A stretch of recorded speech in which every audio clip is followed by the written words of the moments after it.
સુરતના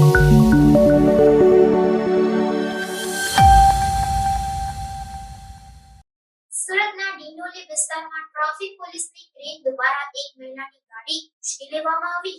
ડિંડોલી વિસ્તારમાં ટ્રાફિક પોલીસના ક્રેન દ્વારા એક મહિલાની ગાડી ઉંચકી લેવામાં આવી હતી. એ બાદ આ જગ્યાએ ભારે હોબાળો મચ્યો હતો. મહિલા ટ્રાફિક ક્રેનની ગાડીની ઉપર ચડી જતા અહીં ટ્રાફિક જામના પણ દ્રશ્યો સર્જાયા હતા. તો બીજી તરફ ત્યાં લોકોનું ટોળું પણ એકઠું થઈ ગયું હતું. આ બનાવની જાણ થતાં જ પોલીસ પણ ઘટના સ્થળે આવી પહોંચી હતી.